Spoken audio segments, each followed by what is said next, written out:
In this video, we will show you how to add and customize ellipse shapes.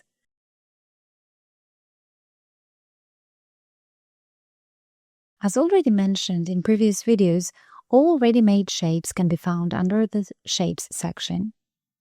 The icon of the last used shape is visible on the Shapes section. To select the ellipse shape, place the mouse cursor on top of the Shapes section and click on the Ellipse tool. Click and drag to define the position and size of the inserted ellipse. The ellipse shape does not have any special options to adjust. Once you release the mouse, the ellipse is finalized and the tool remains active in case you want to add more shapes of that kind.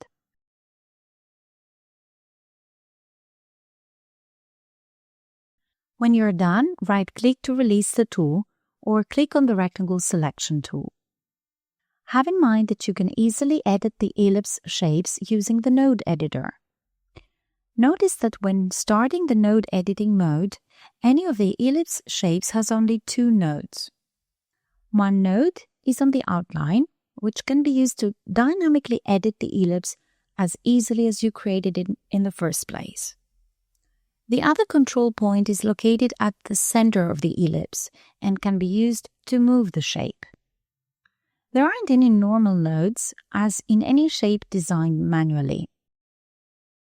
If you want to make other changes on the shapes using the node editor, you need to first convert the ellipse into curves. Now, if you switch to node editing, the ellipse can be edited as any normal object.